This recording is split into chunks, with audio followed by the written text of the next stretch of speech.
Hello' everyone, cooking with হায়াত অন্য এটি ভিডিঅ'লৈ সকলোকে স্বাগতম জনাইছো। আৰু আজি এটা বহুত ধুনীয়া কেকৰ ৰেচিপি আৰু ভিডিঅ' আপোনালোকলৈ বুলি আগবঢ়াইছো। আশা কৰিছো আপোনালোকে ভিডিঅ'টো চাই ভাল পাব আৰু এই ভিডিঅ'টোত আপোনালোকে জানিব পাৰিব, শিকিব পাৰিব, দেখিব পাৰিব যে গৰমত ক্ৰীম মেল্ট নোহোৱাকৈ আমি কোনটো বুদ্ধিৰে ক্ৰীমখিনি আমি ব্লেণ্ড কৰিব পাৰো সেইটো কথা আজি আপোনালোকে শিকিব পাৰিব। আৰু গোটেই ভিডিঅ'টোত মই ধুনীয়াকৈ দেখাই যাম আৰু শিকাই যাম। আৰু আহক বেছি দেৰি নকৰি ভিডিঅ'টোৰ মাজলৈ আগবাঢ়ো।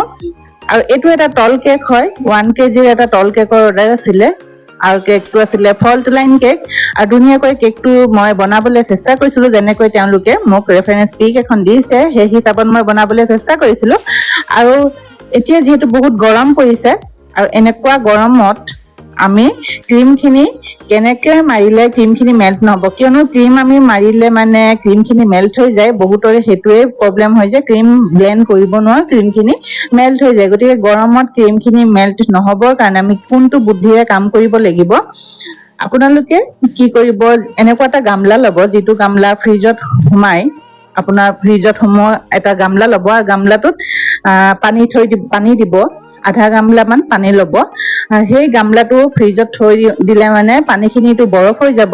আৰু সেই বৰফখিনি মানে এই গামলাটো যেতিয়া আপোনালোকে ক্ৰীমখিনি ব্লেণ্ড কৰিবলৈ ল'ব, তেতিয়া ক্ৰীমৰ যিটো গামলা ল'ব সেই গামলাটো বৰফ হৈ যোৱা গামলাটোৰ ওপৰত দিব। তাৰ ওপৰত আপোনালোকে বৰফৰ গামলাটোৰ ওপৰত ক্ৰীমৰ গামলাটো দিব আৰু সেইটো গামলা লৈ আপোনালোকে তাত সেই ক্ৰীমখিনি ব্লেণ্ড কৰিব। তাৰপিছত চাব আপোনালোকৰ যেনেকুৱাই গৰম নাথাকক, যিমানো গৰম নাথাকক বাহিৰত, আপোনাৰ ক্ৰীম মেল্ট নহয়, ধুনীয়াকৈ ক্ৰীমখিনি ব্লেণ্ড হ'ব, একেবাৰে টাইট হ'ব ক্ৰীমখিনি। আৰু এটা কাম কৰিব, যেতিয়া আপোনালোকে কেকৰ ডেক'ৰেশ্যন কৰিবলৈ ল'ব বা কেকৰ কিবা ফুল বনাব, ডিজাইন কৰিব, যিয়ে কৰিবলৈ ল'ব, গামলাটো টেবুলত নাৰাখিব, মন কৰিব যে গামলাটো সেই বৰফৰ গামলাটোৰ ওপৰতে ৰাখিব। ঠিক আছে, সিমানটো চাগে আপোনালোকৰ ট্ৰিকটোৱে কামত দিব বুলি ভাবিছো। আৰু এই কেকটো মই এতিয়া ডেক'ৰেশ্যন কৰা শেষ হৈ গৈছে। এইটো আছিলে ফল্ট লাইনটোৰ ওপৰত যিটো গল্ডেন কালাৰ দেখিছে, সেইটো আমি গল্ডেন ডাষ্ট আৰু ইভাপোৰত মিক্স কৰি পেলাই কৰিছো। আৰু বাকীখিনি হৈ গৈছে ফণ্ডেণ্টৰ ফ্লাৱাৰ, এইখিনি ফণ্ডেণ্টৰ কাটাৰ দি ধুনীয়াকৈ কাটি লৈছো আৰু অলপ চুগাৰ বল ছটিয়াই দিছো।